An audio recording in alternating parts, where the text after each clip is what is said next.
In fact, this resolution simply reaffirms statements made by the Security Council on the legality of settlements over several decades. It does not break new ground. In 1978, the State Department legal advisor advised the Congress of his conclusion that the Israeli government's program of establishing civilian settlements in the occupied territory is inconsistent with international law. And we see no change since then to affect that fundamental conclusion. Now, you may have heard that some criticize this resolution for calling East Jerusalem occupied territory. But to be clear, there was absolutely nothing new in last week's resolution on that issue. It was one of a long line of Security Council resolutions that included East Jerusalem as part of the territories occupied by Israel in 1967, and that includes resolutions passed by the Security Council under President Reagan and President George H.W. Bush.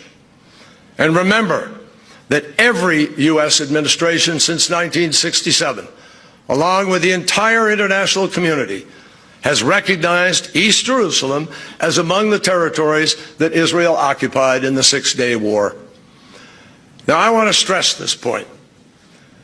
We fully respect Israel's profound historic and religious ties to the city and to its holy sites. We've never questioned that. This resolution in no manner prejudges the outcome of permanent status negotiations on East Jerusalem, which must, of course, reflect those historic ties and the realities on the ground. That's our position. We still support it. We also strongly reject the notion that somehow the United States was the driving force behind this resolution. The Egyptians and Palestinians had long made clear to all of us, to all of the international community, their intention to bring a resolution to a vote before the end of the year. And we communicated that to the Israelis, and they knew it anyway. The United States did not draft or originate this resolution, nor did we put it forward. It was drafted by Egypt. It was drafted and, I think, introduced by Egypt, which is one of Israel's closest friends in the region, in coordination with the Palestinians and others. And during the time of the process, as it went out, we made clear to others, including those on the Security Council, that it was possible that if the resolution were to be balanced and it were to include references to incitement and to terrorism, that it was possible the United States would then not block it, that if it was balanced and fair. That's a standard practice with resolutions at the Security Council. The Egyptians and the Palestinians and many others understood that if the text were more balanced, it was possible we wouldn't block it. But we also made crystal clear that the President of the United States would not make a final decision about our own position until we saw the final text.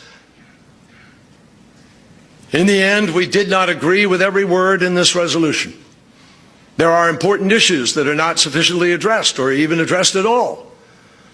But we could not in good conscience veto a resolution that condemns violence and incitement and reiterates what has been for a long time the overwhelming consensus and international view on settlements, and calls for the parties to start taking constructive steps to advance the two-state solution on the ground.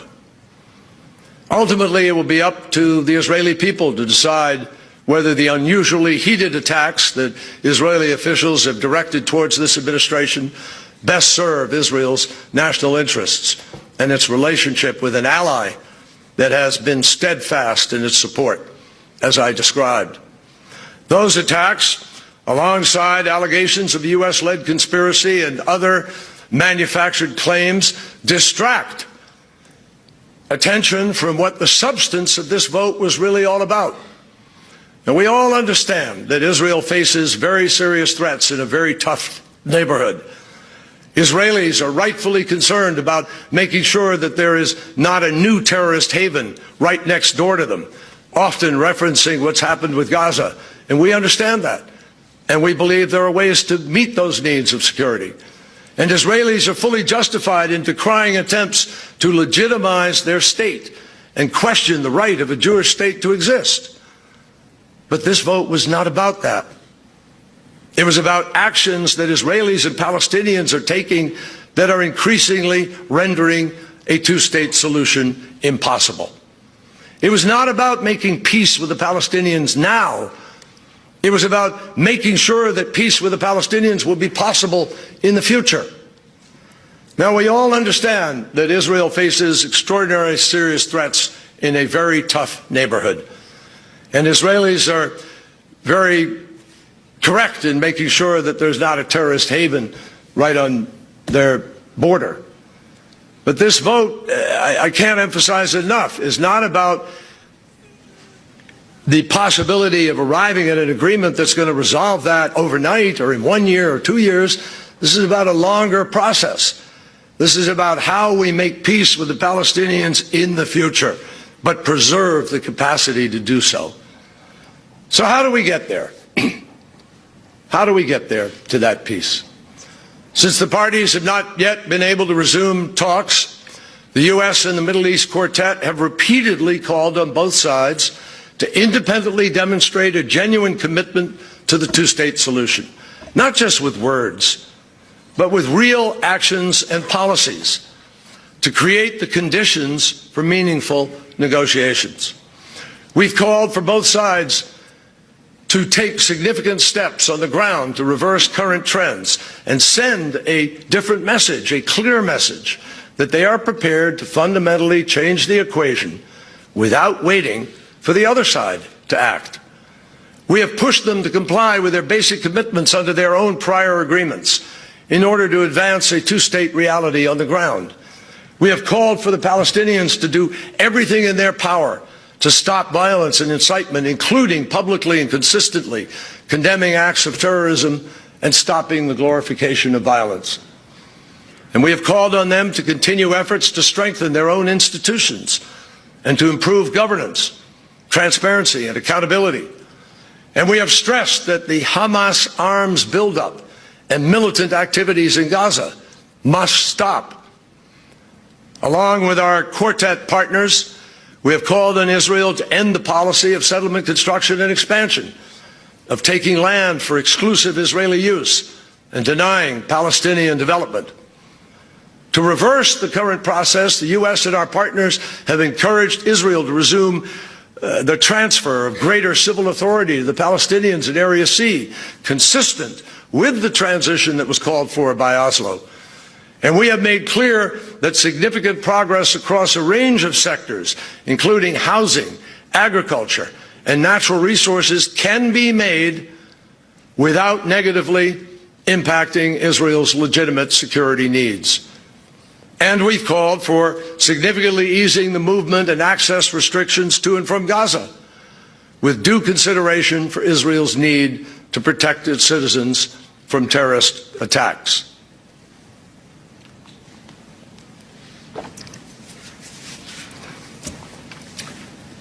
So let me stress here again, none of the steps that I just talked about would negatively impact Israel's security. Let me also emphasize, this is not about offering limited economic measures that perpetuate the status quo.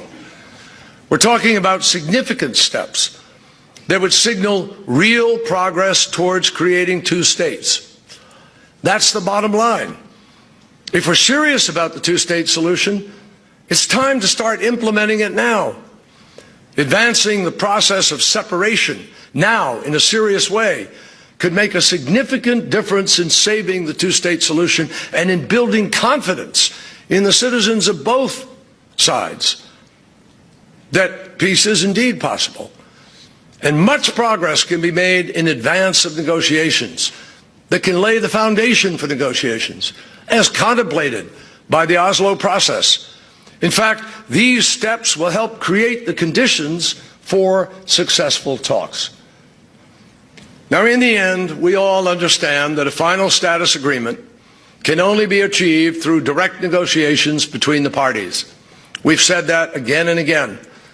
We cannot impose the peace. There are other countries in the UN who believe it is our job to dictate the terms of a solution in the Security Council. Others want us to simply recognize a Palestinian state, absent an agreement. But I want to make clear today, these are not the choices that we will make. We choose instead to draw on the experiences of the last 8 years, to provide a way forward when the parties are ready for serious negotiations, in a place where the narratives from the past powerfully inform and mold the present. It's important to understand the history. We mark this year and next a series of milestones that I believe both illustrate the two sides of the conflict and form the basis for its resolution. It's worth touching on them briefly. 120 years ago, the first Zionist Congress was convened in Basel by a group of Jewish visionaries who decided that the only effective response to the waves of anti-Semitic horrors sweeping across Europe was to create a state in the historic home of the Jewish people, where their ties to the land went back centuries, a state that could defend its borders, protect its people, and live in peace with its neighbors. That was the vision. That was the modern beginning, and it remains the dream of Israel today. Nearly 70 years ago, the United Nations General Assembly Resolution 181 finally paved the way to making the State of Israel a reality. The concept was simple: to create two states for two peoples, one Jewish, one Arab, to realize the national aspirations of both Jews and Palestinians. And both Israel and the PLO referenced Resolution 181 in their respective declarations of independence. The United States recognized Israel 7 minutes after its creation, but the Palestinians and the Arab world did not. And from its birth, Israel had to fight for its life. Palestinians also suffered terribly in the 1948 war, including many who had lived for generations in a land that had long been their home too. And when Israel celebrates its 70th anniversary in 2018, the Palestinians will mark a very different anniversary, 70 years since what they call the Nakba, or catastrophe. Next year will also mark 50 years since the end of the Six-Day War, when Israel again fought for its survival.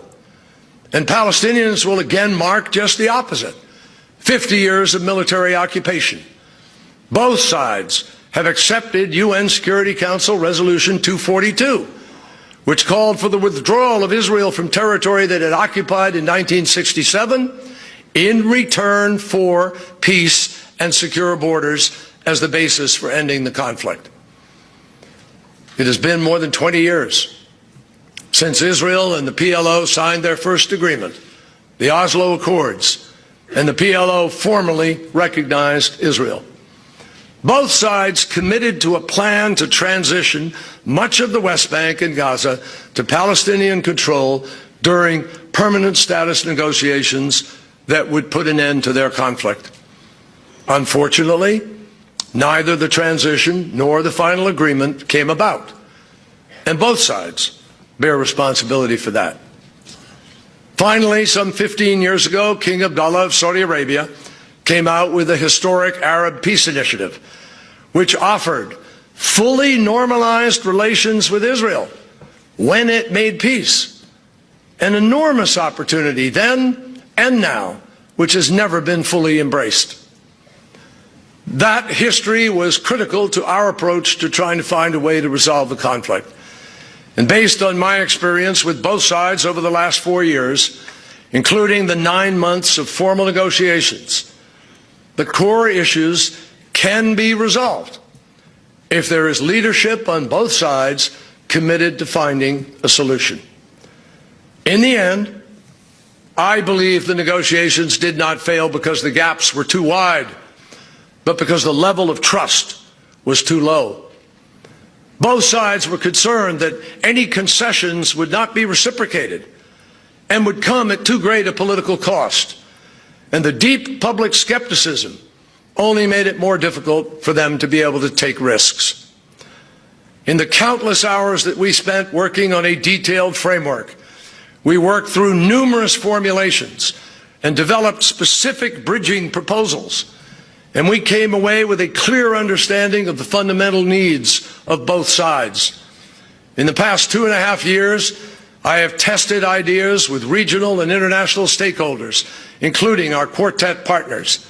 And I believe what has emerged from all of that is a broad consensus on balanced principles that would satisfy the core needs of both sides. President Clinton deserves great credit for laying out extensive parameters designed to bridge gaps in advanced final status negotiations 16 years ago. Today, with mistrust too high to even start talks, we're at the opposite end of the spectrum. Neither side is willing to even risk acknowledging the other's bottom line. And more negotiations that do not produce progress will only reinforce the worst fears. Now, everyone understands that negotiations would be complex and difficult, and nobody can be expected to agree on the final result in advance. But if the parties could at least demonstrate that they understand the other side's most basic needs and are potentially willing to meet them if theirs are also met at the end of comprehensive negotiations, perhaps then enough trust could be established to enable a meaningful progress to begin. It is in that spirit that we offer the following principles: not to prejudge or impose an outcome, but to provide a possible basis for serious negotiations when the parties are ready. Now, individual countries may have more detailed policies on these issues, as we do, by the way. But I believe there is a broad consensus that a final status agreement that could meet the needs of both sides would do the following. Principle number one: provide for secure and recognized international borders between Israel and a viable and contiguous Palestine, negotiated based on the 1967 lines with mutually agreed equivalent swaps. Resolution 242, which has been enshrined in international law for 50 years, provides for the withdrawal of Israel from territory it occupied in 1967 in return for peace with its neighbors and secure and recognized borders. It has long been accepted by both sides, and it remains the basis for an agreement today. As Secretary, one of the first issues that I worked out with the Arab League was their agreement that the reference in the Arab Peace Initiative to the 1967 lines would from now on include the concept of land swaps, which the Palestinians have acknowledged. And this is necessary to reflect practical realities on the ground and mutually agreed equivalent swaps that will ensure that the agreement is fair to both sides. There is also broad recognition of Israel's need to ensure that the borders are secure and defensible, and that the territory of Palestine is viable and contiguous. Virtually everyone that I have spoken to has been clear on this principle as well. No changes by Israel to the 1967 lines will be recognized by the international community unless agreed to by both sides. Principle two: fulfill the vision of the UN General Assembly Resolution 181 of 2 states for 2 peoples, one Jewish and one Arab, with mutual recognition and full equal rights for all their respective citizens. This has been the fundamental, foundational principle of the 2-state solution from the beginning. Creating a state for the Jewish people and a state for the Palestinian people where each can achieve their national aspirations. And Resolution 181 is incorporated into the foundational documents of both the Israelis and Palestinians. Recognition of Israel as a Jewish state has been the U.S. position for years, and based on my conversations in these last months, I am absolutely convinced that many others are now prepared to accept it as well, provided the need for a Palestinian state is also addressed. We also know that there are some 1.7 million Arab citizens who call Israel their home and must now and always be able to live as equal citizens, which makes this a difficult issue for Palestinians and others in the Arab world. That's why it is so important that in recognizing each other's homeland, Israel for the Jewish people and Palestine for the Palestinian people, both sides reaffirm their commitment to upholding full equal rights for all of their respective citizens. Principle number 3, provide for a just, agreed, fair, and realistic solution to the Palestinian refugee issue, with international assistance that includes compensation, options and assistance in finding permanent homes, acknowledgement of suffering, and other measures necessary for a comprehensive resolution consistent with 2 states for 2 peoples. The plight of many Palestinian refugees is heartbreaking, and all agree that their needs have to be addressed. As part of a comprehensive resolution, they must be provided with compensation, their suffering must be acknowledged, and there will be a need to have options and assistance in finding permanent homes. The international community can provide significant support and assistance. I know we are prepared to do that, including in raising money to help ensure the compensation and other needs of the refugees are met. And many have expressed a willingness to contribute to that effort, particularly if it brings peace. But there is a general recognition that the solution must be consistent with 2 states for 2 peoples and cannot affect the fundamental character of Israel. Principle 4, provide an agreed resolution for Jerusalem as the internationally recognized capital of the 2 states and protect and assure freedom of access to the holy sites consistent with the established status quo.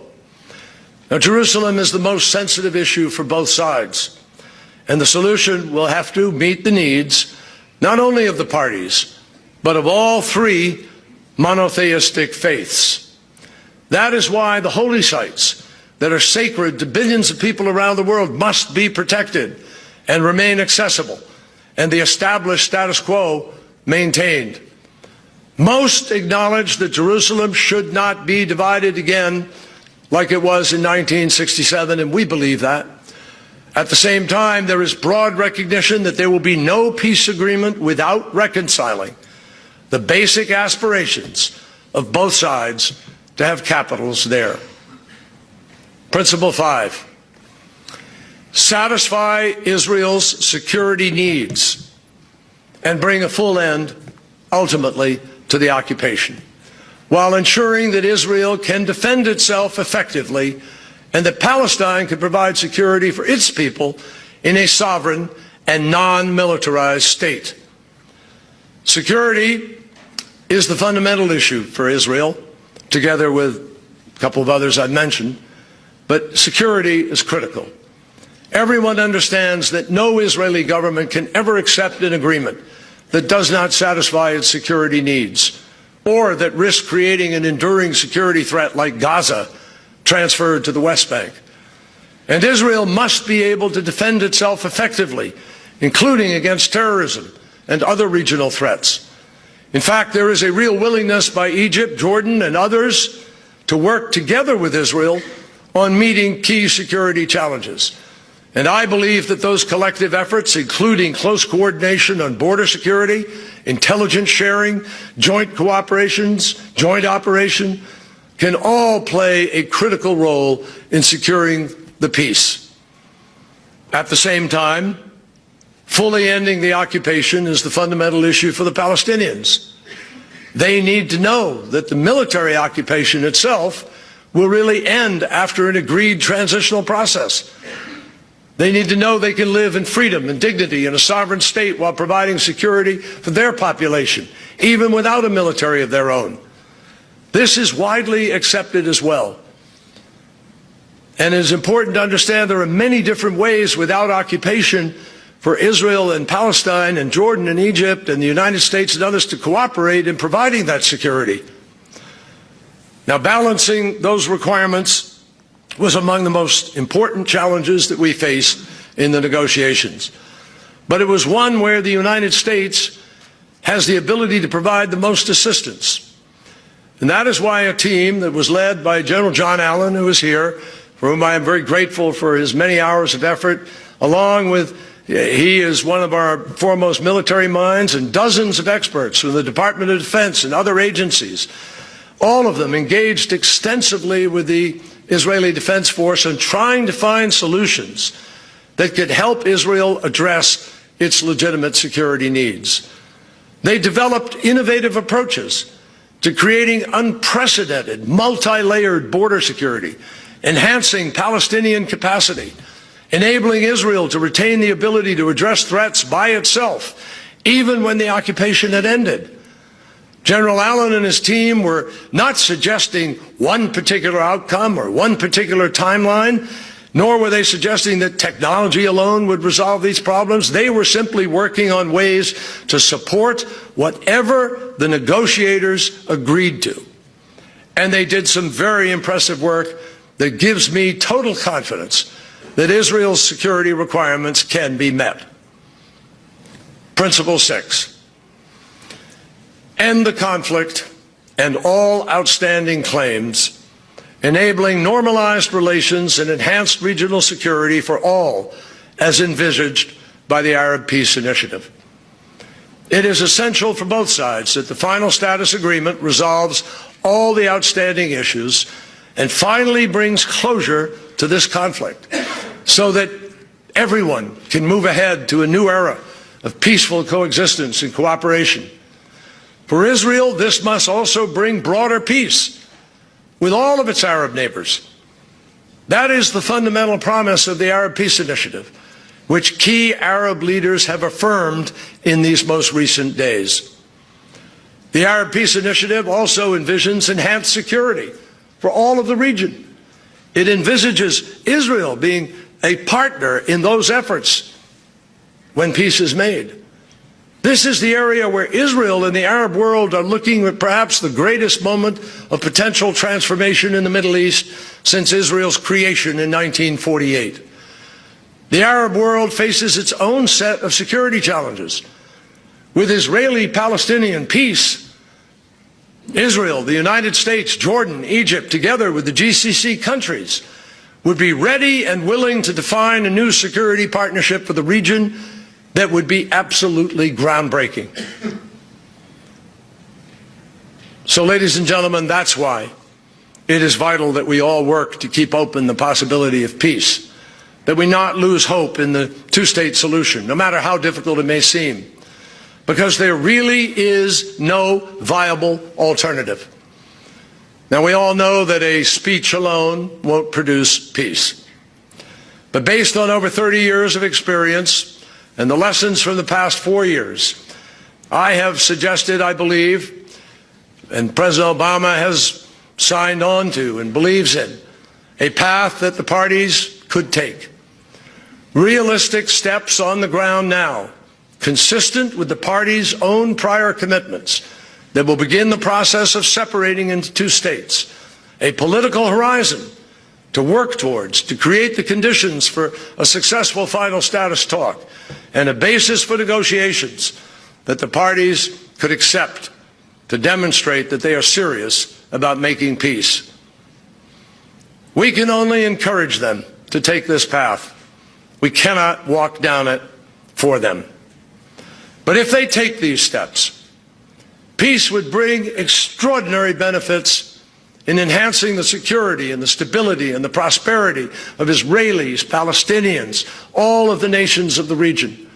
The Palestinian economy has amazing potential in the context of independence, with major private sector investment possibilities and a talented, hungry, eager to work young workforce. Israel's economy could enjoy unprecedented growth as it becomes a regional economic powerhouse, taking advantage of the unparalleled culture of innovation and trading opportunities with new Arab partners. Meanwhile, security challenges could be addressed by an entirely new security arrangement in which Israel cooperates openly with key Arab states. That is the future that everybody should be working for. President Obama and I know that the incoming administration has signaled that they may take a different path, and even suggested breaking from the long-standing U.S. policies on settlements, Jerusalem, and the possibility of a two-state solution. That is for them to decide. That's how we work. But we cannot, in good conscience, do nothing and say nothing when we see the hope of peace slipping away. This is a time to stand up for what is right. We have long known what two states living side by side in peace and security looks like. We should not be afraid to say so. Now, I really began to reflect on what we have learned and the way ahead when I recently joined President Obama in Jerusalem for the state funeral for Shimon Peres. Shimon was one of the founding fathers of Israel who became one of the world's great elder statesmen, a beautiful man. I was proud to call him my friend, and I know that President Obama was as well. And I remember the first time that I saw Shimon in person, standing on the White House lawn for the signing of the historic Oslo Accords.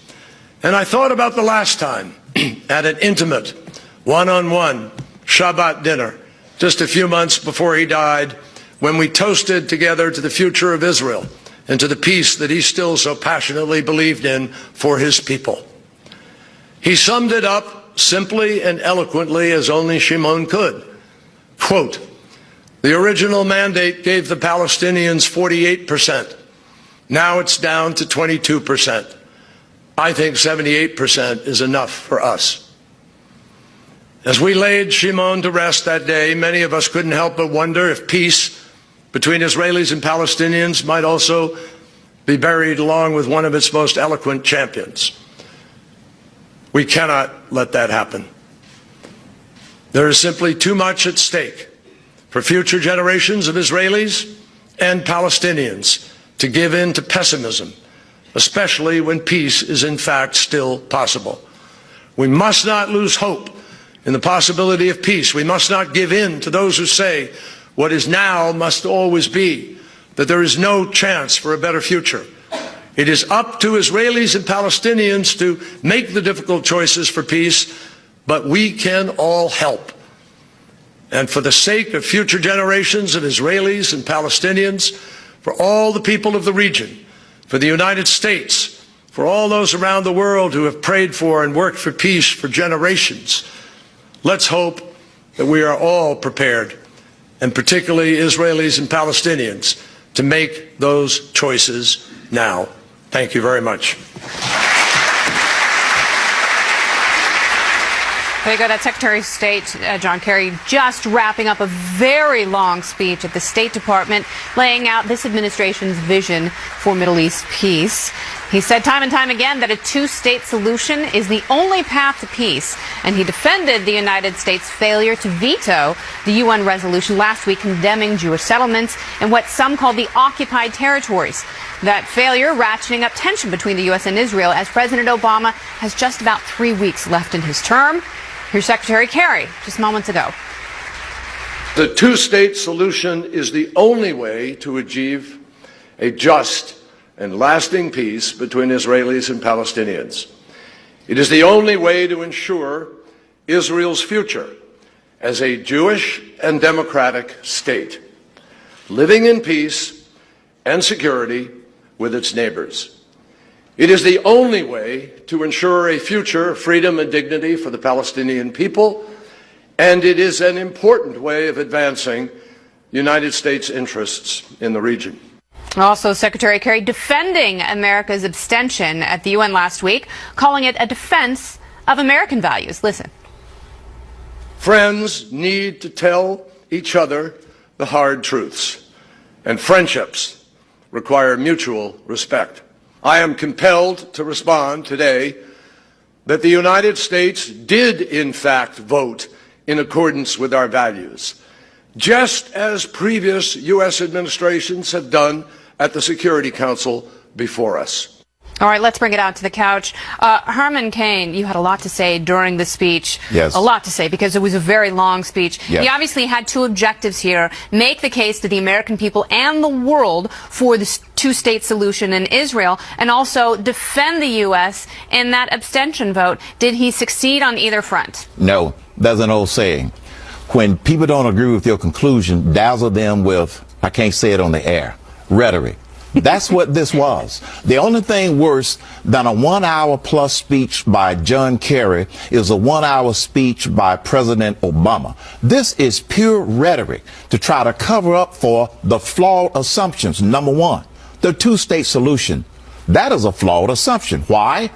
Because when they had an agreement between the Palestinians and the Israelis decades ago, the Palestinians were the first one to break that agreement that he talked about. Yeah. Secondly, security is the most important thing. If you demand that the occupied area be given to the Palestinians, Israel becomes a sitting duck.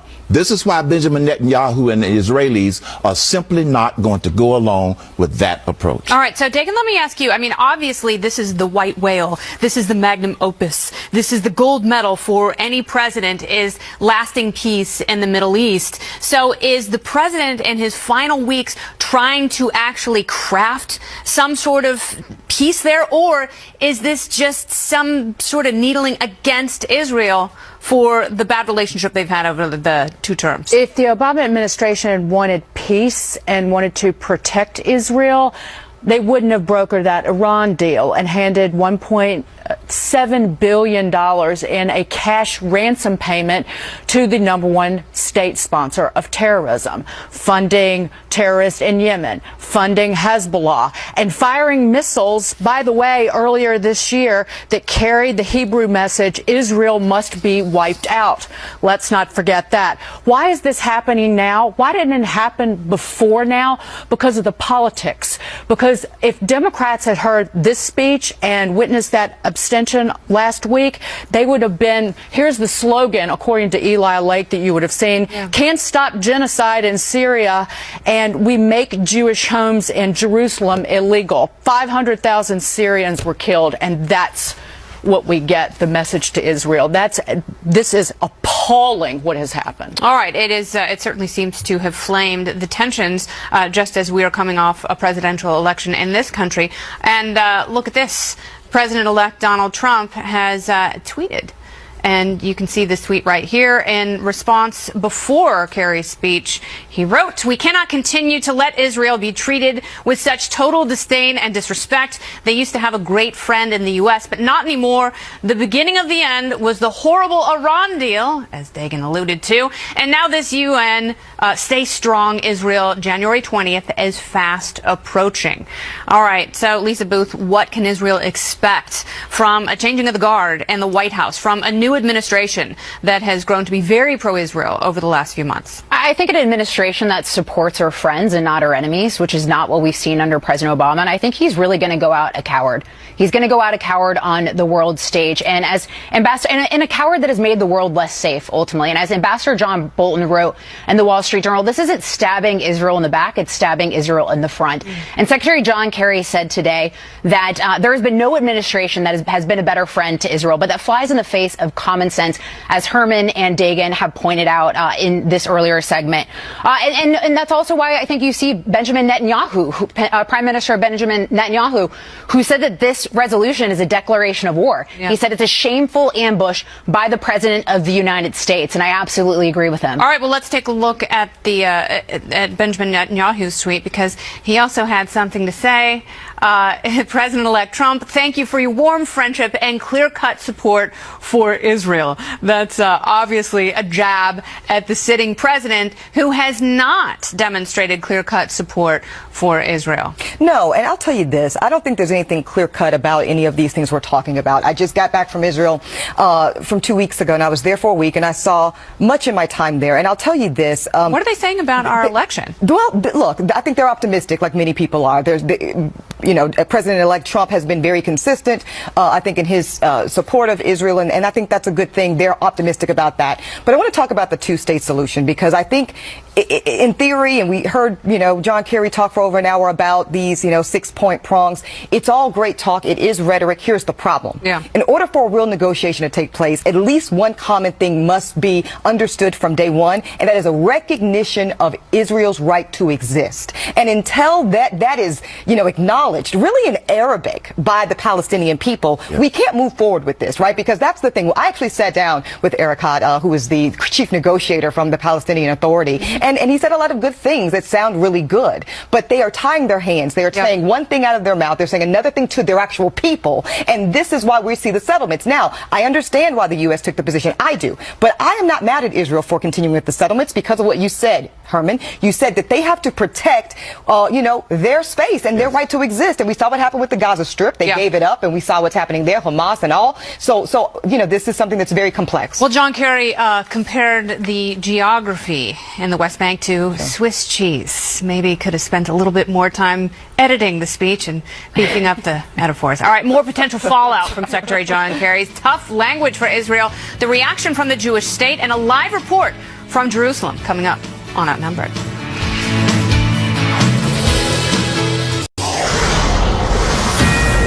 This is a Fox News alert. Secretary of State John Kerry defending the U.S. refusal to block a UN resolution that called Israeli settlements a violation of international law. In a very long speech to the State Department, wrapping up a short while ago, Secretary Kerry said the UN vote was, quote, in accordance with American values, and that a two-state solution is the only way to achieve a secure Israel.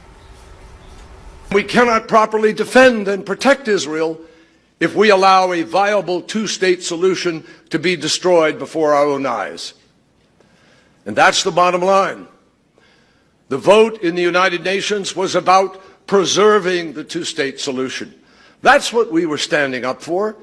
Israel's future as a Jewish and democratic state, living side by side in peace and security with its neighbors. That's what we are trying to preserve for our sake and for theirs.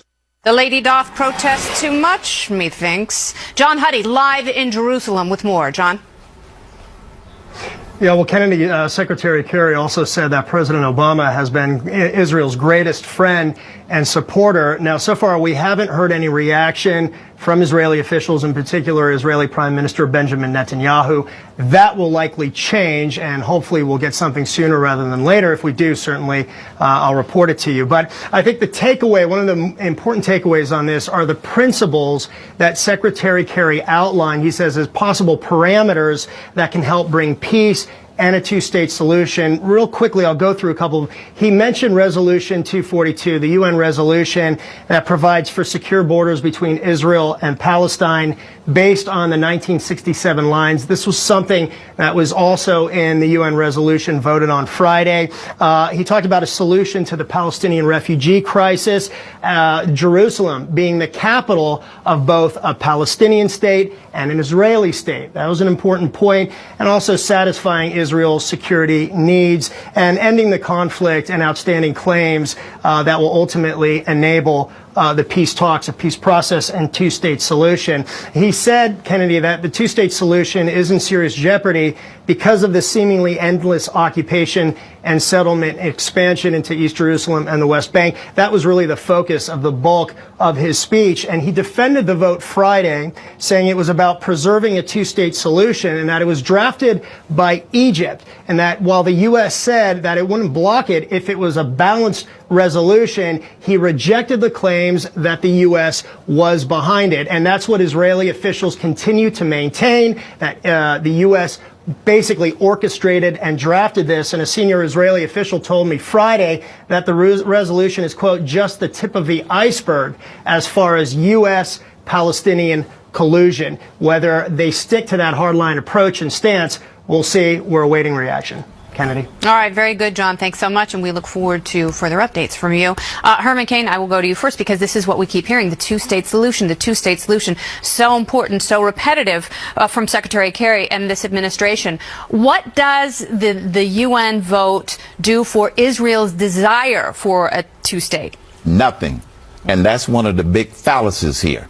Assuming the legitimacy of the UN resolution. If you look at the last 8 years, the last 8 years, the United Nations has passed 20 resolutions against Israel and 4 against the rest of the world. Secondly, the problem with the two-state solution from the Palestinian standpoint is that they want it only if you ignore the 1967 lines. That is a non-starter for Israel, and I think that they ought to stay in that spot.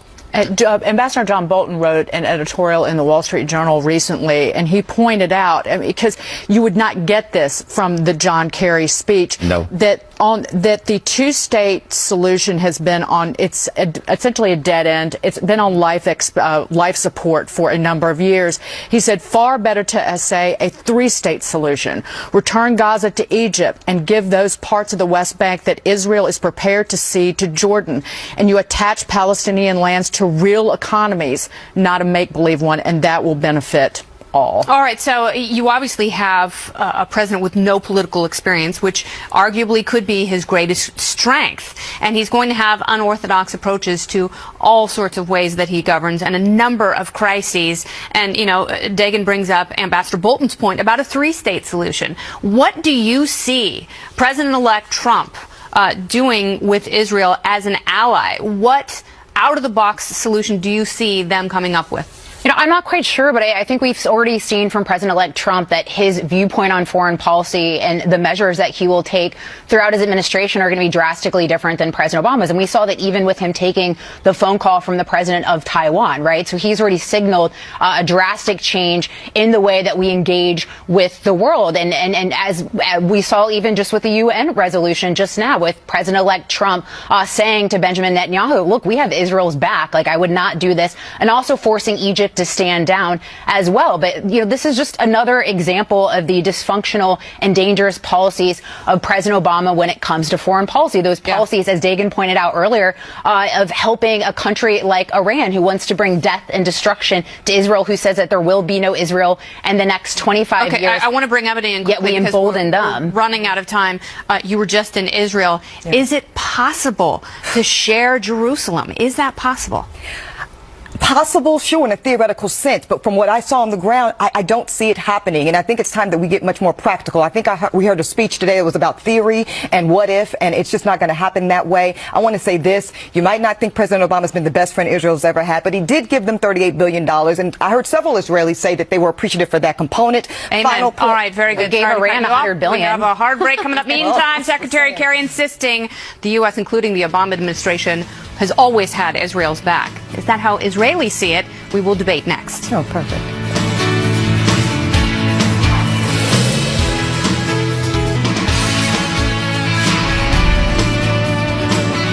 Time and again, we have demonstrated that we have Israel's back. We have strongly opposed boycotts, divestment campaigns, and sanctions targeting Israel in international fora, whenever and wherever its legitimacy was attacked, and we have fought for its inclusion across the UN system. Such a fighter. John Kerry, it feels like the speech is still going on, Herman Cain. Well, what was your big takeaway from it? From the speech? Other than indigestion, what did you get from the speech? Indigestion, number one, and number two, they're trying to cover up a bad decision with a lot of rhetoric. Some of the facts may be correct, but them trying to explain it away is simply preposterous, as Dagan says. To quote Rick Grinnell, the former spokesman at the UN, U.S. spokesman, he was on Twitter saying, it's been decades of U.S. policy to push the parties to negotiate directly. And you had John Kerry stand up there and lecture Israel on land permit approvals. Right. It was a lecture to Israel. And it highlighted how this administration, also the outgoing one, has turned its back on our ally. Well, absolutely. Can we just talk about, too, how the UN's priorities and the administration's priorities are an absolute joke? You have half a million people getting slaughtered in Syria, and this is the focus to tip the scales in favor of the Palestinians and their harm our only democratic ally in the Middle East. I mean, I think this is the very reason why President-elect Trump has been so critical of the UN as well. And I think he, coming in to his presidency after January 20th, is going to take a hard look at the UN and her role in the UN as well. If they cared about Israel and cared about our safety, they wouldn't have shipped those pallets of cash to Iran behind the backs of the American people. Or helping rebuild their economy as well. That was not a ransom payment, though. Remember. Thank you. The Iran deal was absolutely a disaster, and I've said that many times. I want to say this about the settlements. John Kerry, really said it, but he needed to say it much more plainly. Peace is not about these settlements. This whole thing, this is about good faith and operating in goodwill. And I understand, and Israelis will admit, at least they did to me, that they understand the controversial nature of settlements. But this is what they're saying. Yeah. We tried to do it on the up and up. We tried to do it according to international law. It failed us. And we see Palestine continuing to operate in bad faith. So to y'all's point, what is the incentive to then play by those rules? Indeed. So and I asked David Keyes that last point very directly, what will you say around this? And he said, look, we have to do what's in our best interest in the meantime until peace comes. All right, we'll be hearing from Benjamin Netanyahu within the next hour. More Outnumbered in just a moment. Stay here. All right, we are awaiting the response from Benjamin Netanyahu, and of course we'll bring that to you the second he begins his speech. And thanks so much to Herman Cain. Herman, great job today. It was a truncated show, but there was a lot to say from the couch. Enjoyed it, ladies. Thank you. Thank you, Herman. And Happy New Year to you and your family. All of you. Thank you so much. All right, Ebony. He's Lisa, one of my Dagan? one of my favorites. Well, thank you. Dagan gave him a. Go get him, That was buddy. a sizzle. I've known Herman a long time. He walks the talk. She's branding you with her love. Yeah. I love it. Thank you all very much. Exactly. All right, well, we are staying right here for Outnumbered Overtime. It's on the web. You can find us on Facebook.com/OutnumberedFNC. So easy to find us there. And we're going to be back on TV tomorrow at noon Eastern. Happening Now starts right now.